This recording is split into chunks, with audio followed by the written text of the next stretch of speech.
పరిధిలో ఏదైతే సిఆర్ఆర్ అనే ఒక వెంచర్ మరియు ఫామ్ ల్యాండ్స్ పేరు మీద ఇక్కడ చాలా మోసాలకు గురి చేస్తా ఉన్నారు ప్రజలకు. ఈ సిఆర్ఆర్ ఏదైతే వెంచర్లు ఉన్నాయో వీటిపై చర్యలు తీసుకోవాలని మేము ప్రభుత్వ అధికారులను కోరుతా ఉన్నాం. ఏదైతే గుట్టలల్లా, అడవులల్లా, సుదూర ప్రాంతాలల్లో వీళ్ళు ఈ వెంచర్లను ప్లాట్ల రూపంలో కడీలు బాతి సున్నాలతోటి ఏది మన ప్లాట్లుగా సున్నం వేసి ప్రతి ఆదివారం ఒక పేద మోసాలకు గురి చేస్తా ఉన్నారు ప్రజలకు. పేద ప్రజలు ప్లాట్ అంటే వాళ్ళ జీవితాశయం ఉంటది, వాటిని ఆసరాగా చేసుకొని అక్కడ పోని కాకులు దూరని కారడవిలాగా అక్కడ ఎలాంటి సదుపాయాలు ఉన్నాయి, రోడ్డు సౌకర్యం ఉన్నది, కరెంట్ ఉన్నది, నీళ్లు ఉన్నాయి, నిప్పులు ఉన్నాయి, ఏమున్నాయి. కానీ వీళ్ళు ఇవన్నీ కూడా ఉన్నట్టు హైదరాబాద్ నుంచి ప్రజలను తరలిస్తూ వివిధ రకాల మోసాలకు గురి చేస్తా ఉన్నారు. దీని మీద గతంలోనే మేము సబ్ కలెక్టర్ గారికి కూడా మేము విజ్ఞప్తి చేయడం జరిగింది, సంబంధిత ఎంఆర్ఓలకు కూడా విజ్ఞప్తి చేయడం జరిగింది. వీటిని రిజిస్ట్రేషన్ చేయకుండా ఆపాలని మేము కోరుతా ఉన్నాం. ప్రజలు చాలా మోసం పోతా ఉన్నారు. ఇది వాళ్ళకు ఇప్పుడు అర్థం. గతంలో అనేక జరిగినాయి. వీళ్ళు కొన్ని రోజుల పాటు ఇవన్నీ అమ్మిన తర్వాత సొమ్ము చేసుకొని వీళ్ళు ఇక్కడ నుంచి పారిపోతే మళ్ళా వాళ్ళకు పొజిషన్ ఉండదు, సరైన బౌండరీస్ ఉండవు. వాళ్ళు కోర్టు పోవాలన్నా కానీ వాళ్ళకు ఎలాంటి కూడా చాలా ఇబ్బందులు ఏర్పడతా ఉన్నాయి. కాబట్టి ప్రభుత్వం తక్షణమే వీళ్ళ మీద చర్యలు తీసుకోవాలి. ఎలాంటి అనుమతులు లేవు.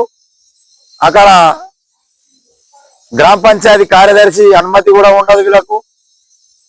గ్రామాలలో ఇక్కడ రుద్రారం కానీ, ఇక్కడ నాగిలిద్దే కానీ అనేక చోట్ల గుట్టలలో పెద్ద పెద్ద రాళ్లలో ఇవన్నీ నిర్మాణాలు చేస్తా ఉన్నారు. అక్కడ చెట్లు పెట్టి అప్పటిపూర్తి మాసిపూసి మారేడికాయ చేసిన విధంగా వీళ్ళు చేస్తా ఉన్నారు.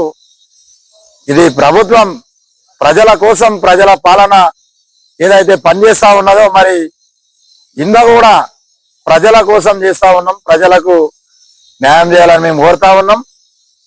లేని పక్షంలో ఈ సిఆర్ఆర్ వెంచర్ ఏదైతే ఉందో వాటి మీద మేము ఉద్యమాన్ని, కార్యాచరణ ప్రకటించాల్సిన అవసరం కూడా ఏర్పడుతుందని తెలియజేస్తా ఉన్నాం. నారాయణఖేడ్ మండలంలో గుంటలలో రిజిస్ట్రేషన్స్, ఫామ్ ల్యాండ్స్ లలో గుంటలలో రిజిస్ట్రేషన్స్ జరుగుతున్నాయి. దానికి సంబంధించి ఫేక్ రిజిస్ట్రేషన్స్ అంటే పాస్బుక్ పైన ఫోటోలు మార్చి రిజిస్ట్రేషన్ చేయడము, లేదా ఒక దగ్గర భూమి చూపించి ఇంకొక దగ్గర ఎక్కడో గుట్టలలో, అడవులలో ఉన్న భూములు వీళ్ళకు అప్పగించడం అనే విషయం పైన మా దగ్గర ఇలాంటి రిజిస్ట్రేషన్స్ అయితే ఇప్పటి వరకు ఎవరు మా నోటీస్ కి తీసుకొని రాలేదు. కానీ గుంటలలో జరుగుతున్న రిజిస్ట్రేషన్స్ కి మాత్రం మేము ఒకసారి వెరిఫై చేసుకుంటున్నాం. గుంటలలో కంపల్సరీ వాళ్ళు వ్యవసాయం చేస్తున్నారా లేదా. ఒకవేళ వ్యవసాయం చేస్తున్నారని తెలిస్తే మాత్రమే మేము రిజిస్ట్రేషన్స్ అనేవి చేస్తున్నాము. ఇలాంటి ఫేక్ రిజిస్ట్రేషన్స్ అనేవి మాత్రం మా నోటీస్ కి అయితే ఇప్పటి వరకు మా మండల పరిధిలోనైతే రాలేదు. వస్తే మాత్రం మేము తప్పకుండా ప్రజలకు ఫస్ట్ ఇంటిమేట్ చేస్తాం. ఒకవేళ గుంటలలో రిజిస్ట్రేషన్స్ అయితే కంపల్సరీ వాళ్ళు ల్యాండ్ పైకి వెళ్ళి చూసుకొని మళ్ళీ చుట్టుపక్కల వాళ్ళతో కన్ఫర్మ్ చేసుకున్న తర్వాతనే వాటికి రిజిస్ట్రేషన్ చేసుకోవాల్సిందని చెప్పేసి మేము ఒక హెచ్చరిక బోర్డును కూడా పెట్టాలని అనుకుంటున్నాము. ఇప్పటి వరకు అయితే మేము అంటే అలాంటి నోటీస్ లోకి రానందుకు మేము కూడా ప్రజలకు పెద్ద జాగ్రత్తలు అయితే ఇప్పటి వరకు చెప్పలేదు. కానీ గుంటలలో మాత్రం కంపల్సరీ మేము ఒకసారి వెరిఫై చేసుకున్నాకనే రిజిస్ట్రేషన్ చేయడం అనేది జరుగుతుంది. ఇక్కడ జరుగుతున్నాయంటే ఫ్యామిలీస్ మధ్యలో డివిజన్ అయితే జరుగుతుంది.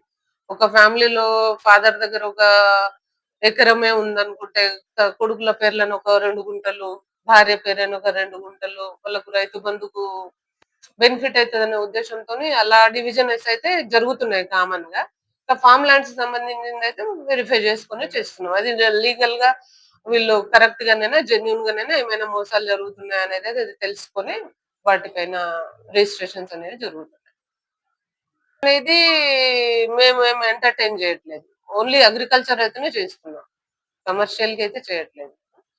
వారసత్వంగా కూడా జరుగుతున్నాయి, సేల్స్ కూడా జరుగుతున్నాయి. ఎవరైనా ఏంటంటే వాళ్ళకి ఏదైనా క్రిటికల్ సిచ్యువేషన్ ఉండి అప్పు కోసం అప్పు కోసం 1, 2, 3 ఒకటి అంటే ఒక గుంట ఏం పెట్టారు, 2, 3 గుంటల భూమిని అప్పు కోసం వాళ్ళు రిజిస్ట్రేషన్ చేసిస్తున్నారు. మళ్ళీ అప్పు తీరిన తర్వాత అంటే వాళ్ళకి ఆ కష్టకాలం ఏంటి తీరిపోయిన తర్వాత మళ్ళీ వాళ్ళు రిటర్న్ తీసుకుంటున్నారు ఆ భూమిని. అలాంటి ముద్దతు రిజిస్టర్ కి సంబంధించినవి కూడా జరుగుతున్నాయి. కానీ మేము ఎంతైనా గుంటలలో చేసేటప్పుడు మాత్రం ఒకసారి వెరిఫై చేసుకుంటున్నాం. అది నిజంగానే అగ్రికల్చర్ జరుగుతుందా లేదా అనేది. ఇప్పుడు గుంటలలో ఎక్కువ ఏంటంటే పొలాలు ఉంటాయి కదా, వరి పొలాలు ఉంటాయి. దానికి సంబంధించిన గుంటలలో అమ్ముకుంటారు అవి. ఒక ఈ డ్రై ల్యాండ్స్ అంటే ఎకరాలలో అట్లా అమ్ముతారు, కానీ వరి పొలాలు లాంటివి అయితే గుంటలలో అమ్ముతారు. కాబట్టి అది ఆ పొలం నిజంగానే ఉన్నదా, ఏమైనా చేస్తున్నారా లేదా అనేది అయితే ఒకసారి క్రాస్ చెక్ చేసుకొని ఆర్ఐతో రిపోర్ట్ రాయించుకునే చేస్తున్నాం. Hi everybody, this is Kiriti Damaraju. Like, share and subscribe to Saira TV. Oh